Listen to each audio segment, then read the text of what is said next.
Hi friends, tea lovers എല്ലാവരും ഇവിടെ വരൂ. നമുക്കിന്നൊരു പുതിയ ടീ സ്പോട്ട് പരിചയപ്പെടാം.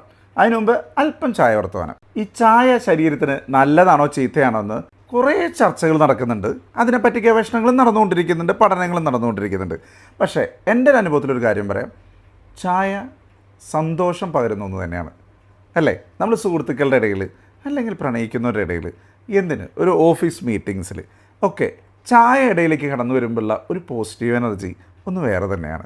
ഇത്ര വലിയ സ്ട്രെസ്സും ഒഴിവാക്കാൻ ചായ ഒരു സുഹൃത്തിനെ പോലെ കൂടെ നിൽക്കും. ഈ മനസ്സിൻ്റെ ഉള്ളിൽ നിന്നൊക്കെ വരുന്ന ചിരി എന്ന് പറയില്ലേ, അതുപോലൊരു ചിരി ചിരിച്ചിരിക്കുന്ന നമ്മുടെ ഈ ചേട്ടനാണ് ഇന്നത്തെ നമ്മുടെ ടീ സ്പോട്ടിൻ്റെ മെയിൻ താരം. ഇത് അനിലേട്ടൻ. അനിലേട്ടന് ചായ ഇടയിൽ എത്ര വർഷത്തെ എക്സ്പീരിയൻസ് ഉണ്ടെന്നറിയാമോ? പണ്ട് വീട്ടിൽ നിന്ന് പിണങ്ങി തമിഴ്നാട്ടിലേക്ക് നാട് വിട്ട് അവിടെ ഒരു ചായക്കടയിൽ പണിയെടുത്തു. 30 വർഷത്തോളം തമിഴ്നാട്ടിലെ വിവിധ ഭാഗങ്ങളിൽ. ചെന്നൈയിലാണ് കൂടുതലായിട്ടുണ്ടായിരുന്നത്. അതിനുശേഷം നാട്ടിലേക്ക് വന്ന് നാട്ടിൽ കുറച്ച് ചായക്കടയിലൊക്കെ നിന്ന് സ്വന്തമായിട്ട് ചായക്കട തുടങ്ങി, കല്യാണം കഴിച്ചു, ഒരു മോളുണ്ട്. ഈ എക്സ്പീരിയൻസിൽ ചായ അടിക്കുന്നതിൻ്റെ ആ എക്സ്പീരിയൻസ് നമ്മൾ ആ കടയിൽ പോയി അറിയാം, ആ ചായ കുടിക്കുമ്പോൾ.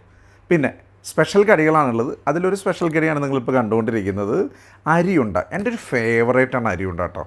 ഞാൻ അരിയുണ്ടയുള്ള കടകൾ ഞാൻ വീണ്ടും വീണ്ടും പോവാറുണ്ട്. നമുക്ക് ആ ഒരു നൊസ്റ്റാൾജിക് ഫീൽ കിട്ടും. നല്ല അടിപൊളി അരിയുണ്ട ഇവിടെ കിട്ടും കേട്ടോ. അരിമുറുക്ക്, പപ്പടവട, അതൊക്കെ അവിടെ കിട്ടും കേട്ടോ. എല്ലാം നല്ല ടേസ്റ്റാണ്.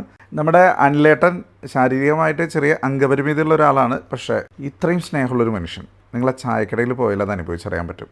ആ സ്നേഹം അനിലേട്ടനെ അടിച്ച് നമ്മുടെ കയ്യിലേക്ക് തരുന്ന ചായയിലും ഉണ്ട് കേട്ടോ.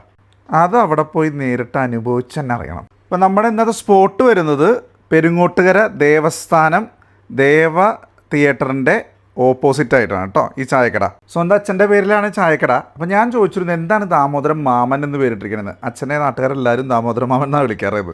അപ്പോൾ ആ പേരാണ് കടക്കിട്ടിരിക്കുന്നത്. അപ്പോൾ എല്ലാവരും അവിടെ പോയി ചായ കുടിച്ച അനുഭവങ്ങളൊക്കെ അറിയിക്കുക. നമുക്ക് അടുത്ത വീഡിയോയിൽ കാണാം. Bye bye.